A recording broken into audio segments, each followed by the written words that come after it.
La construcción de ferrocarriles acompañaba a los imperios. Británicos, alemanes e italianos extendieron su poder por ríos, desiertos y montañas de África. Los franceses construyeron en Indochina y los británicos hicieron que el subcontinente indio fuera sobre raíles, como sigue ocurriendo con los expresos abarrotados o el tren de juguete Darjeeling.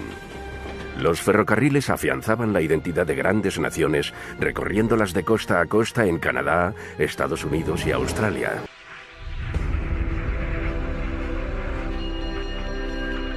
A mediados del siglo XIX, los trenes llevaron la revolución industrial por todos los continentes y eran las maravillas de su era. Los primeros ferrocarriles cubrían una demanda muy concreta. La gente quería un medio de transporte más barato que los canales para transportar algodón a Manchester y traer mercancías básicas.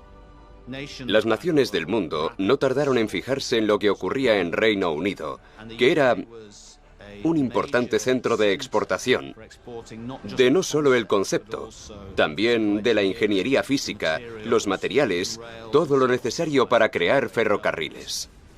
Inglaterra dio al mundo los ferrocarriles en la época victoriana. Construyó una infraestructura inmensa y esa infraestructura sigue utilizándose a día de hoy. Todos los países europeos que fundaron colonias construyeron ferrocarriles en mayor o menor medida y, como una cuarta parte del mundo era del Imperio Británico, Inglaterra fue quien construyó de lejos la mayor cantidad de ferrocarriles coloniales, tanto en número como en extensión. En muchos países pertenecientes al Imperio Británico, los ferrocarriles conectaban a ganaderos, minas y granjas con un puerto, y el trasiego de grandes cantidades de bienes era fundamental. Estos ferrocarriles coloniales no estaban pensados para ser cómodos. Para poder comprender la importancia de los ferrocarriles coloniales, debemos cruzar el Océano Índico desde África al subcontinente.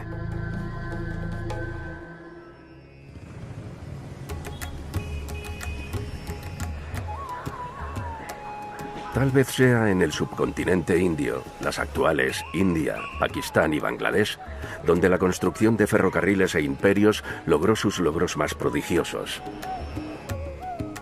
Los romanos construían calzadas y los ingleses ferrocarriles. Los ingleses utilizaban especialmente a los ferrocarriles como un instrumento para imponer su imperio. Muchas calzadas romanas siguen en pie, al igual que muchos ferrocarriles británicos.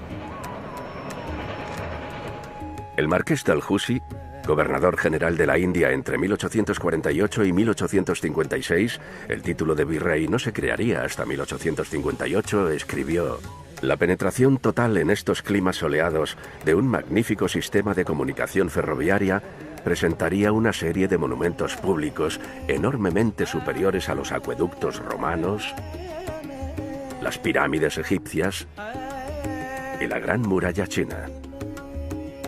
En dos actas escritas a mano, de las que una de 1853 alcanzaba más de 200 páginas, Dalhousie planteó una red de ferrocarriles en India que todavía puede verse en las líneas usadas en la actualidad.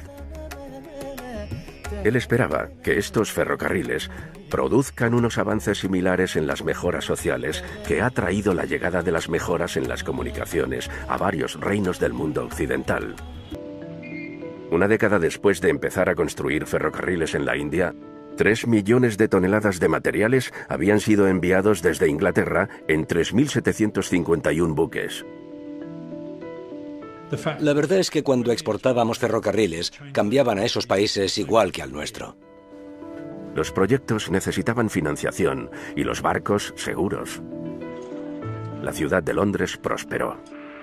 Inglaterra se convirtió en el taller del mundo al exportar los ferrocarriles. A menudo leeríais acero británico al borde de los raíles. La industria de locomotoras en Leeds y la fábrica Bayer Garrett de Manchester fueron los principales exportadores. Una estimación calcula que en el cénit de la construcción, 250.000 trabajadores familias enteras de 10 años para arriba construían más de 1.500 kilómetros de vías a lo largo de la India y 500 ingenieros ingleses organizaban y supervisaban el trabajo. Había muchos ingenieros de ferrocarriles buscando trabajo en el extranjero, así que había personas que podían llevar los conocimientos a otras economías. Creo que en cierto sentido los ferrocarriles se convirtieron en parte del sueño imperial. En 1870, la mitad de las inversiones en ferrocarriles indios se habían hecho en Inglaterra, no en la India. Había 1.000 locomotoras funcionando en la India, pero ninguna se fabricó allí. El poder imperial quería potenciar su propia economía, no la industria india. Para cuidar de un país que es un continente, son muchos los motivos por los que construir ferrocarriles allí, y los militares eran solo un motivo de muchos en la India. Los otros motivos eran el transporte de cultivos, de materias primas, de personas y de todo lo necesario para expandir las ciudades. Pero los ingleses dejaron algo cuyo valor perdura. El programa de ferrocarriles coloniales de la India es la base de la actual cuarta mayor red ferroviaria y la octava mayor empresa del mundo. En los Estados Unidos, la primera piedra de la primera gran línea americana, la Baltimore and Ohio, se puso en 1828. Y quien la puso con la típica pala de plata fue el nonagenario Charles Carroll, el último signatario con vida de la Declaración de Independencia. Él dijo lo siguiente: considero a este uno de los actos más importantes de mi vida, solo por detrás de la firma de la Declaración de Independencia, si es que llega a serlo. Él lo sabía. Hasta que una vía de hierro no los conectara, no había ninguna garantía de que los estados llegaran a unirse. No hay ningún motivo por el que ambas partes lejanas se unieran a lo largo de una tierra tan vasta. Y las montañas rocosas que parecían más una barrera, para algunos eran más bien una frontera. Buena parte de Estados Unidos existe literalmente gracias al ferrocarril. De no haber tecnologías de ferrocarriles, es poco probable que los Estados Unidos continentales hubieran existido como una nación cohesionada. Se habría fragmentado y probablemente se habría convertido en varios estados-nación más pequeños e independientes. La política, la financiación, los papeles de la industria y del gobierno, todo esto era complicado, pero de alguna forma terminó bien. Se tardó 6 meses en cruzar de mar a mar radiante.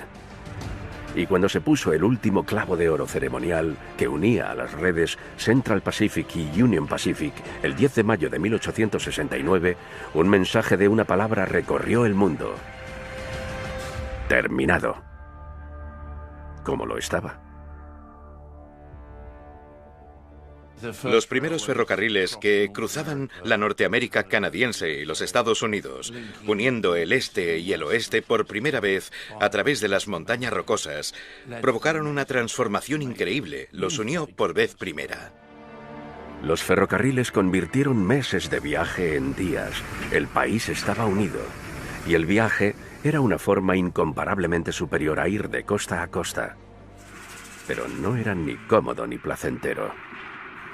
Y desde 1830, los ferrocarriles hicieron que los trenes llevaran más toneladas por unidad de tracción, por unidad de combustible consumido y por número de empleados que sus competidores. Muchos de los primeros ferrocarriles se hicieron para conectar los puertos con el interior y así ofrecer parte de lo que ahora llamamos cadena de suministro mundial. Los trenes, como vamos a ver, se han utilizado casi en todas partes para llevar casi de todo, y el transporte de mercancías aún importa. Es el único motivo por el que se construyeron muchas vías. Así se conectan los recursos de estos países, ya sean las ovejas, el algodón o lo que sea con el centro imperial. Una humilde vía, de menos de 50 kilómetros de longitud, de repente asumió un significado revolucionario. El carbón era transportado por el valle. Se cargaba en los muelles de Cardiff y los de Barry y luego se llevaba al imperio. Las minas de los valles galeses, que durante muchos años utilizaron el principio de la resistencia a la rodadura para llevar carbón a la superficie mediante caballos de tiro, cargan los trenes que van al puerto. Zarpa el buque y reabastece a los puertos carboneros a lo largo de todas las posesiones británicas del mundo. La Marina Real sigue en el mar. Esta combinación de trenes, tanto de superficie como subterráneos, para extraer recursos minerales ha transformado a economías y paisajes de todos los continentes, incluyendo a Norteamérica.